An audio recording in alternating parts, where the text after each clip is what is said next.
The glass trophy slips from my hands, crashing against the hardwood floor, the sharp crack echoing like a gunshot. I freeze in the doorway, my breath stuck in my throat. The plaque had been mine, awarded just last week for culinary excellence. Now it lies shattered at my feet, but no one in the room even blinks. Their eyes stay glued to the projector screen, glowing at the front of the private dining room. Bold words stretch across the slide. Expansion strategy. Cascade Ember. CEO Matthew Dalton. My little brother's name, not mine. My father's smile is wide, proud. My mother sits with her hands clasped, waiting for the big moment. And there's Matthew, standing tall in his sharp grey suit, clicking through slides, as if he's always belonged at the head of this table. My table. The one where I've sat for over a decade, running every meeting, making every major decision for our restaurant. "Lena," Dad says, clearing his throat like nothing is out of place. "You're late. We've already started the annual meeting." My voice sounds hollow, far away, when I manage an annual meeting. "You moved it up 2 weeks. The 15th anniversary celebration is tomorrow. I've been working all morning on the details." Matthew clicks to the next slide, his voice smooth, which is exactly why this is the perfect time to make the transition official. Tomorrow's celebration gives us the right stage for the announcement. Transition, the word tastes bitter in my mouth. Mom leans forward, her tone soft, but the words cut sharper than any knife. "Sweetheart, we've transferred full operational control to Matthew, effective immediately. We wanted it to be a surprise." I whisper congratulations, but the sound disappears into the hum of the projector. Just last week, I had been under bright stage lights, accepting an award for my signature dish, Pacific crab with citrus glaze. The room had exploded with applause, but at our family dinner afterward, my parents barely touched their food. Dad had only said, "It's nice, Lena, but not scalable. We have to think bigger." Then they lifted their glasses to toast Matthew, praising his shiny MBA and business school network. Never mind that while Matthew was off at college internships, I was the one putting in 60-hour weeks, building relationships with local farmers, doubling our revenue, and making Cascade Ember the top restaurant in Seattle. I gripped the back of a chair to steady myself. "You can't be serious. I built this. I have a culinary degree. I created our marketing strategy. I grew this place." Dad cuts me off, his tone dripping with condescension. "You're brilliant in the kitchen, Lena, but Matthew understands business. You can stay on as head chef." Head chef, as though I hadn't already been running every part of this restaurant while my parents vacationed at their cabin. As if the awards, the glowing reviews, the customers who know me by name mean nothing. Something inside me goes still. I reach into my pocket, pull out my set of restaurant keys, and place them on the table with a metallic clink. "I'm not just your chef," I say quietly. "I built this brand." Matthew sighs, dramatic as always. "See, Dad, this is what I warned you about. She's too emotional for business decisions." "This isn't personal," Dad insists. "It's about scaling." I laugh, the sound sharp and strange even to my ears. "Not personal. You blindsided me during the anniversary celebration I organized without even asking for my input. On the restaurant I've given 11 years of my life. Enough," Mom says firmly. "Matthew has the MBA. He knows what he's doing." And just like that, the pattern repeats. They side with him. They always have. My concerns are brushed aside as emotion, while his are seen as wisdom. I look at them all, and the realization strikes deep. To them, I've never been a partner. I've only ever been staff. You know what? My voice is steadier now. Maybe you're right. Maybe Matthew should take over. Their shoulders relax with relief. But remember this moment. I continue, stepping back toward the door. Because when you realize what you've thrown away, don't expect me to clean up the mess. I walk out, leaving the broken award behind. That night, I return to the restaurant, only to grab my apron. But as I pass Matthew's open laptop on the office desk, something on the screen stops me cold. The logo of the Bayshore Grand Hotel glows. At the top of an email, my pulse hammers as I read. Dear Mr. Dalton, we acknowledge your cancellation of Thursday's contract meeting. While we're disappointed to postpone discussions on the $850,000 catering partnership, we look forward to your presentation of streamlined, cost-effective alternatives to the original menu.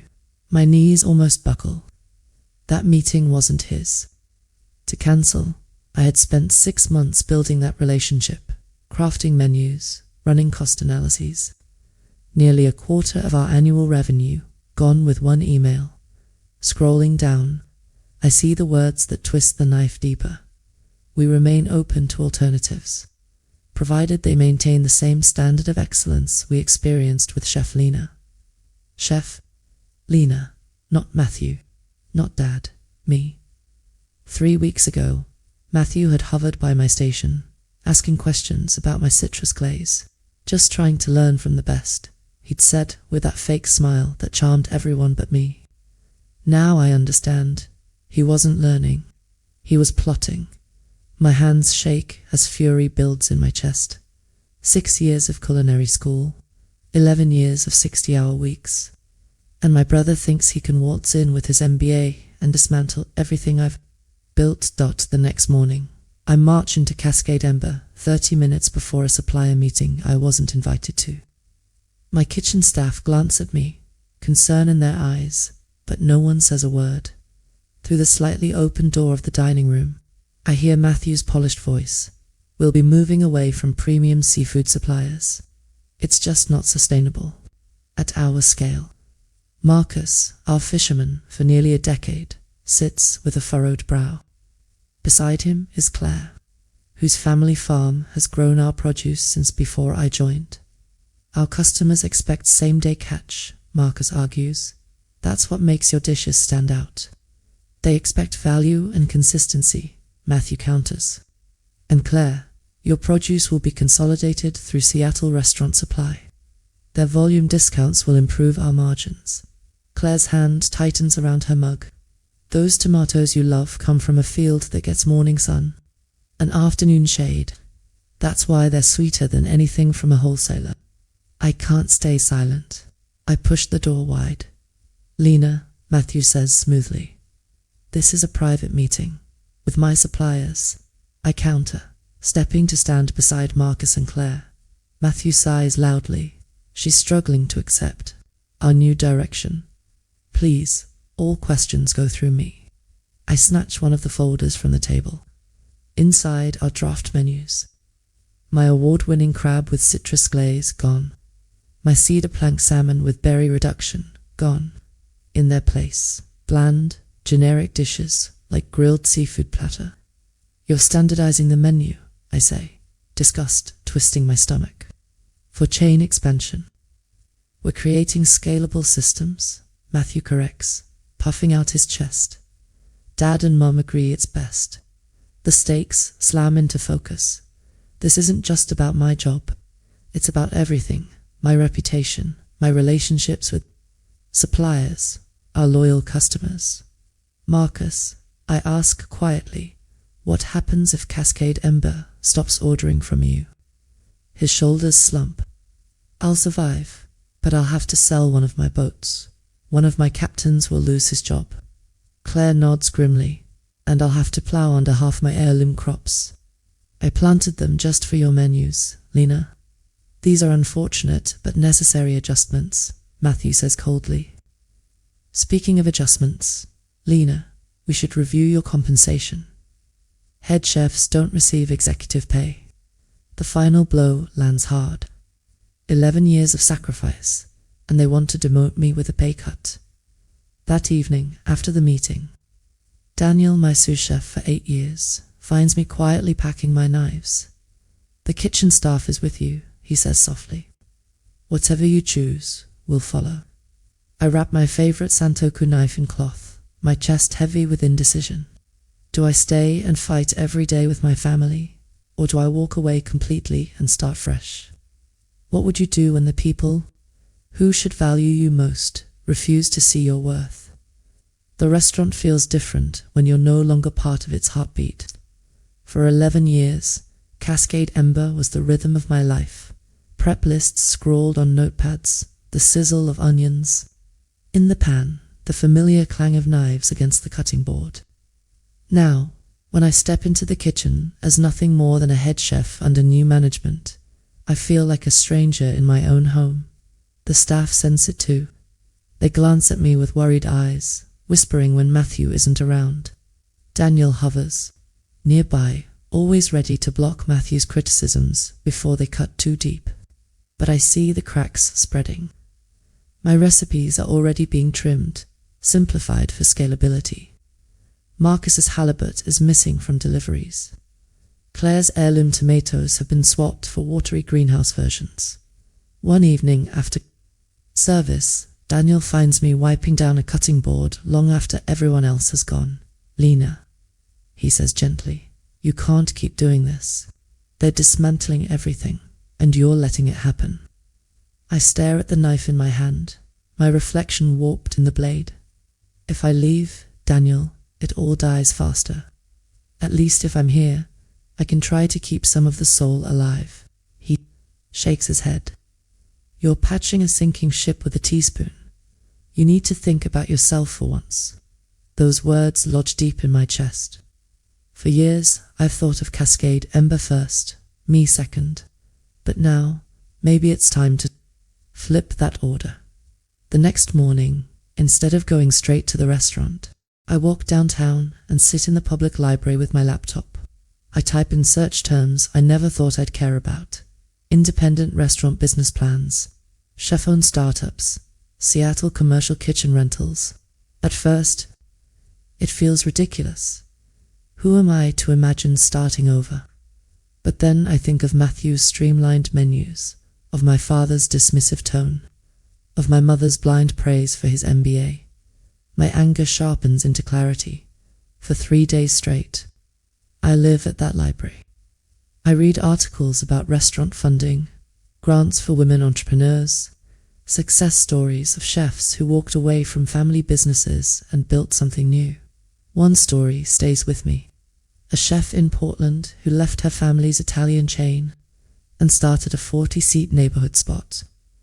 Everyone told her she'd fail. 2 years later, she'd won a James Beard Award. I start sketching on paper napkins and scraps, ideas for menus, names for a new restaurant, floor plans for a space that doesn't even exist yet. My hand aches from scribbling, but for the first time in weeks, my chest feels lighter. By the weekend, I'm ready to test my resolve. I meet Marcus and Claire at a coffee shop on the waterfront, far from Cascade Ember's polished dining room. "I need to ask something," I say, fingers tight. Around my mug, "If I started something new, something small but ours, would you be willing to supply me?" Marcus doesn't even hesitate. "I'd rather sell to a chef who respects the ocean than to someone who thinks fish is interchangeable. You've always paid fair and treated us right. I'm in." Claire leans across the table, her eyes fierce. "I planted those tomatoes for you, Lena, not for Matthew. If you're building something, my produce goes with you." The relief nearly knocks me over. My suppliers are with me. The foundation is stronger than I realized. That night, I tell Daniel. His face breaks into a grin so wide it almost startles me. "I thought you'd never say it," he laughs. "When you're ready, I'll walk out of Cascade Ember without a second thought." Still, one problem looms larger than all the rest: money. Starting a restaurant in Seattle isn't cheap. My savings are modest enough for maybe a few months of rent on a small apartment, not for a full commercial lease. I dig deeper, researching microloans, restaurant incubators, community investment groups. And then I remember, last year, a non-profit food collective had approached me about hosting a charity dinner. At the time, I was too busy to say yes. Now, I find their email still sitting unread in my inbox. I reach out. Within a week, I'm sitting in a sunlit co-working kitchen, surrounded by startup chefs, each carving out their own niche.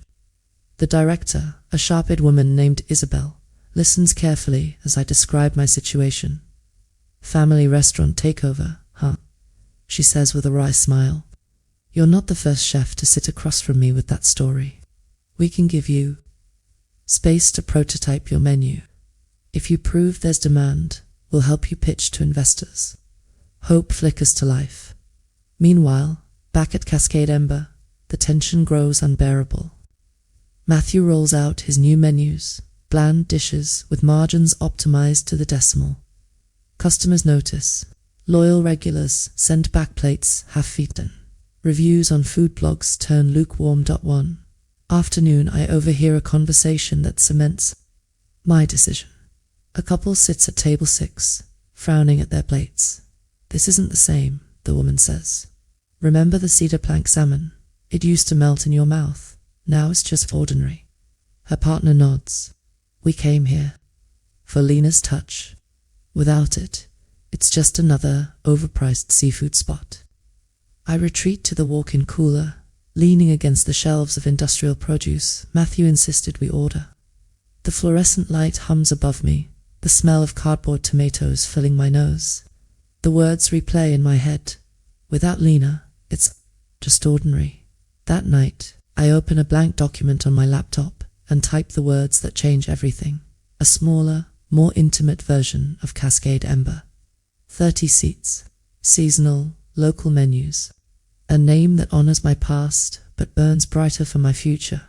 The planning becomes my lifeline.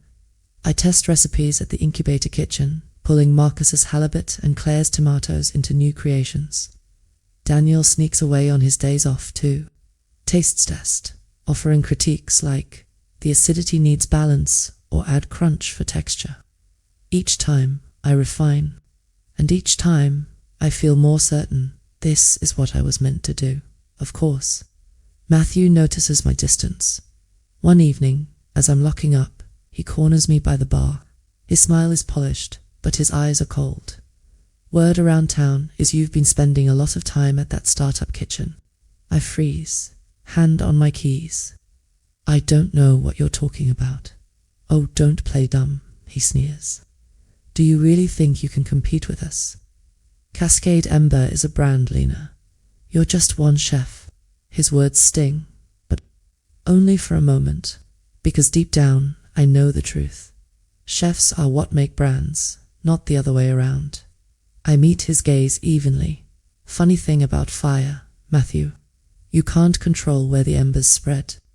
His jaw tightens, but I walk past him without another word. By the end of the month, I've secured my first investor meeting through Isabel's network. It's not guaranteed, but it's real. A chance to build something of my own. I keep the plans quiet, even from my parents, especially from them. Every time I picture their dismissive smiles, my determination hardens.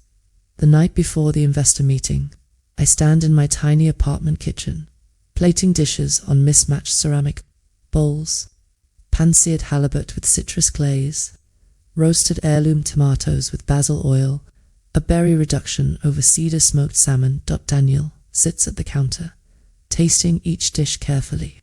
He sets his fork down, eyes gleaming.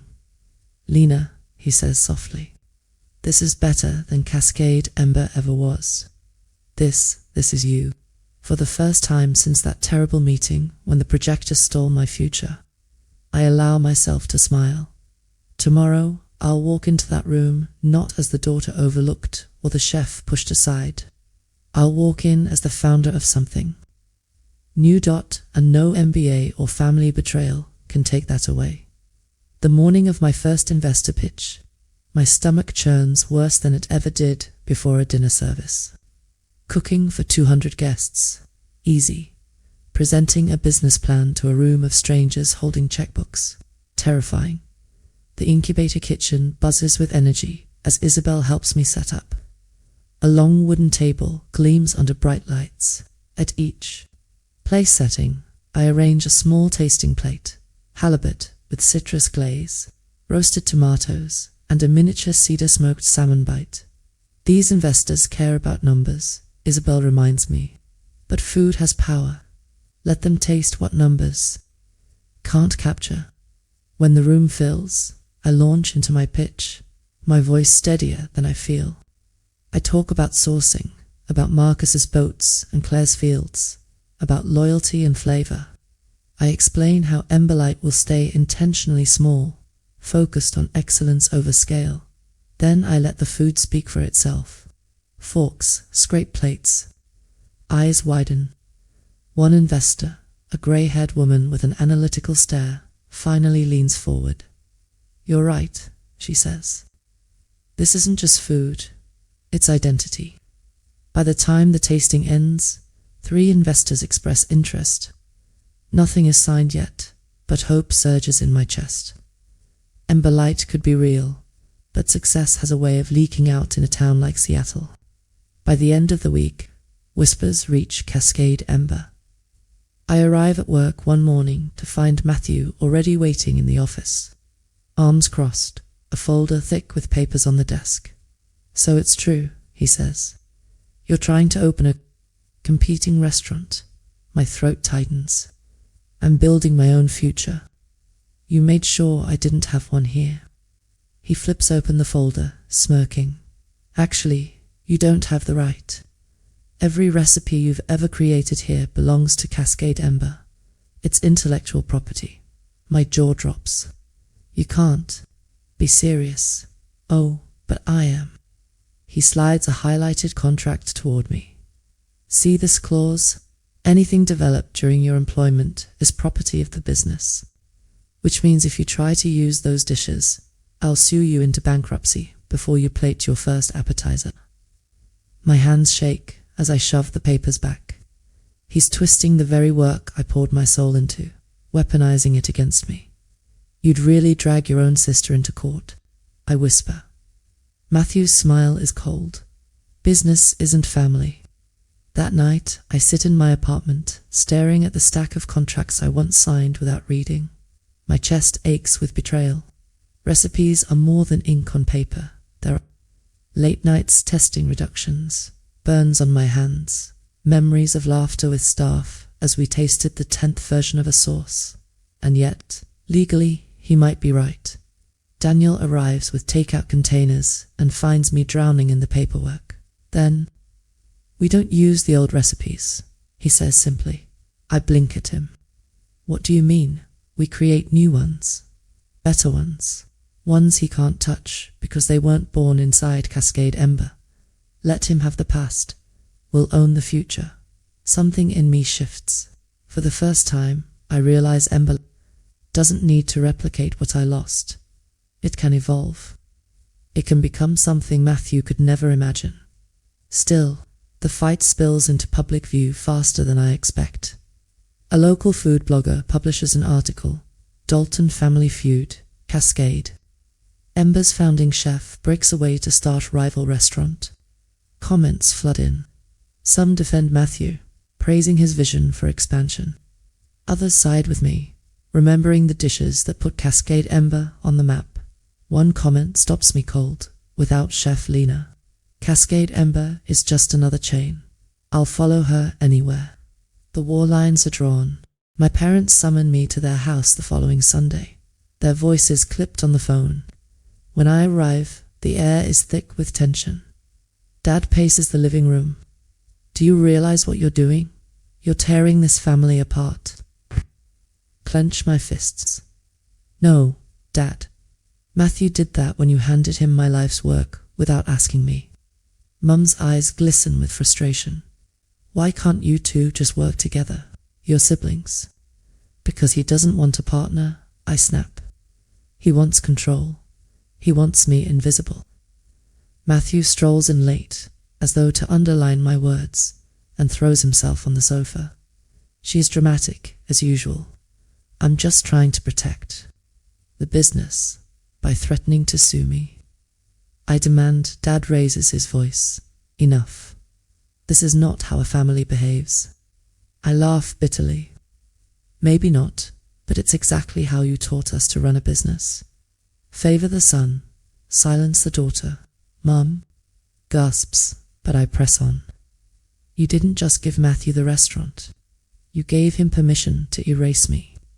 The silence that follows is heavy. Dad finally mutters, if you walk away from this family, don't expect to come back. I meet his gaze, my voice calm. Then I guess this is goodbye. Word spreads. Quickly, some customers quietly reach out, asking where I'll cook next. Marcus and Claire rally their networks, promising to stand by me. Daniel whispers that half the kitchen staff is just waiting for my signal to jump ship. But Matthew doesn't back down. He files an official siesta desist, accusing me of stealing proprietary techniques. The letter lands like a slap. But Isabel and the incubator's legal team help me draft a sharp response. You want to fight? Isabel says, her tone like steel. Then we fight, and we do it publicly. Within days, a counter-narrative hits the food blog's cascade. Ember versus Chef Lena Dalton, who really built the brand. The debate lights up social media. Photos of my award ceremony circulate alongside critiques of Matthew's bland new menus. The pressure mounts. For the first time, Cascade Ember sees empty tables on a Saturday night. Through it all, I pour myself into Emberlight. Each new dish is a declaration of independence. I trade crab glaze for charred scallops with citrus foam. I replace cedar salmon with smoked trout wrapped in grape leaves. Every creation feels like reclaiming a piece of myself. Daniel keeps me grounded. Don't cook to beat him, he reminds me. Cook to be you, and I do. One evening, Marcus delivers a special catch. Golden rockfish, glistening in the ice. I thought you could use something rare, he says. I spend hours experimenting until finally a dish emerges. Rockfish poached in seaweed broth, finished with a miso glaze, and pickled radish. When I taste it, the flavors burst alive, clean and bold, nothing like the past. This, Daniel whispers after his first bite, is your signature, not the old crab. This, we add it to the Emberlight preview menu. The night of the soft launch. The incubator dining hall fills with curious guests, bloggers, local foodies, a few investors checking if I can handle a crowd. The plates roll out, forks clink, murmurs grow louder, and then applause. Real, unprompted applause. One blogger posts instantly, Emberlight burns brighter than Cascade Ember. Chef Lena is back, and she's unstoppable. I stand in the kitchen doorway, watching strangers lick plates clean, and for the first time in months, I believe it. Emberlight isn't just possible, it's inevitable. But Matthew isn't finished. 2 nights later, a delivery truck blocks the alley behind the incubator. The driver shrugs when I ask what he's doing. Got orders to unload here. Bulk frozen fish, courtesy of Cascade Ember. Supposed to replace your supplier deliveries. It's sabotage. A crude attempt to make me look unreliable. Rage floods me, but Marcus steps up beside me, voice booming. Not on my watch. This kitchen runs on real catch, not frozen junk. He waves his crew over, and within minutes, the truck is gone. I look at him, stunned. He just grins. We've got your back, Lena. Don't forget that. The battle has escalated into something larger than me and Matthew. It's become a test of values, authenticity versus greed, craft versus scale, and deep down, I know this war is heading for a showdown. The city is watching. Customers are choosing sides. Investors are weighing risk against loyalty. Cascade Ember may have the brand name, but Emberlight has the fire. Seattle's restaurant scene is buzzing louder than I've ever seen. Every food blog, every industry column, every radio show seems to have the same headline. Cascade Ember versus Emberlight, who owns Seattle's culinary soul? My name is suddenly everywhere. Some of the attention feels good, validating.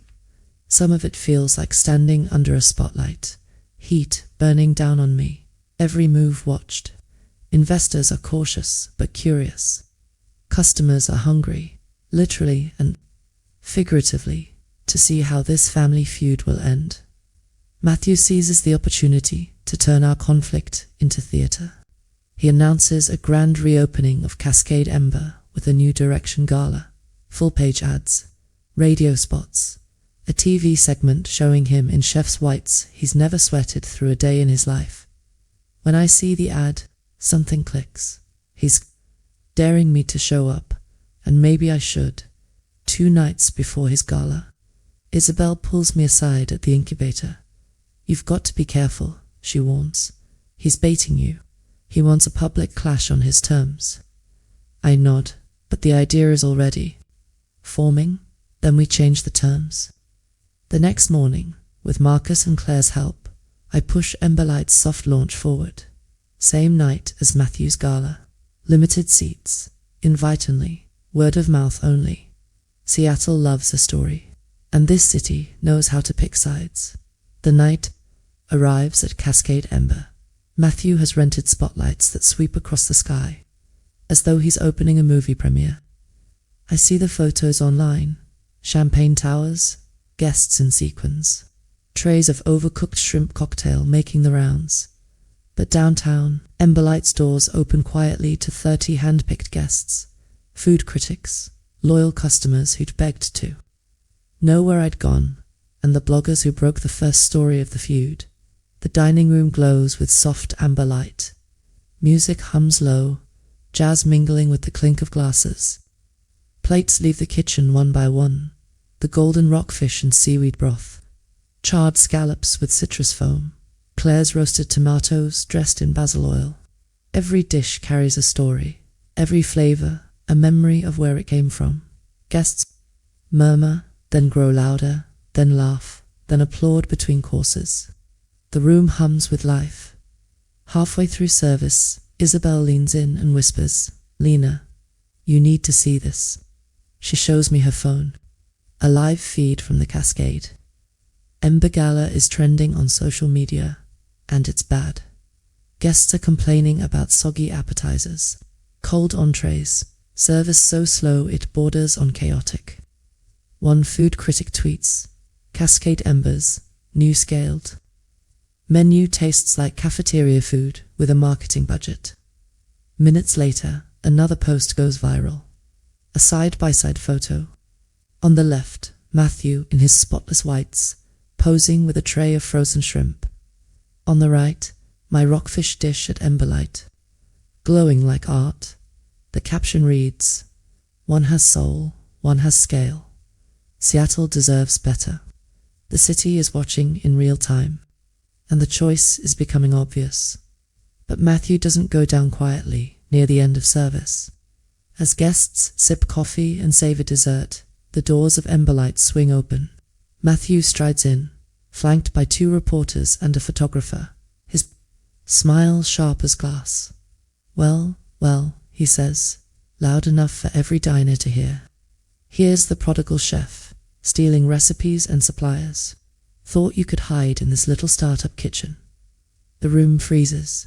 Forks pause midair. Cameras click. I step forward, wiping my hands on my apron. "No hiding here, Matthew. Just cooking." He waves a paper dramatically. "Cease and desist. Official, you're in violation of intellectual property. These are Cascade Ember dishes, and you're a thief." Gasps ripple through the diners. For a heartbeat, fear claws at me. But then Daniel steps out from the kitchen, calm and steady. "These are new creations, developed here, witnessed here, documented here. Not one belongs to you." Marcus rises from his seat, voice booming. "And the fish you're eating tonight came off my boat yesterday morning. Cascade Ember stopped buying weeks ago. She's not stealing, she's honoring the catch." Claire stands too, fire in her eyes. "And those tomatoes, planted for Lena, grown for Lena, sold to Lena. You didn't want them, she did. That's not theft, that's partnership." The room bursts into applause. Matthew's face twists, the charm slipping. He hisses, You'll regret this. But before he can storm out, one of the critics steps forward, pen poised. Mr. Dalton, I think you've said enough. The public will decide whose food speaks louder. The flash of cameras blinds him as he shoves past, reporters chasing him. Into the night, when the door closes, silence lingers. Then, one by one, guests raise their glasses toward me, to Emberlight. Someone says, the toast spreads around the room, voices blending until the sound fills every corner. My eyes sting as I bow my head, overwhelmed. This is what family should have felt like all along. The fallout comes fast. The next morning's papers are brutal. Cascade Ember Gala, a disaster. Chef Lena Dalton's Emberlight outshines Brothers rebrand. Investors who hesitated before now call Isabel nonstop. They've seen the proof. Demand, loyalty, vision. Within a week, I sign a lease on a small space downtown. Emberlight is officially underway. Cascade, Ember. Their bookings plummet. Reviews tank. Staff quietly defect. First Daniel, then to line cooks, then the pastry chef. By month's end, the kitchen hums half empty. ID.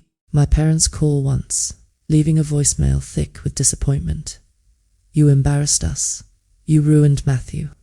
I delete it without replying.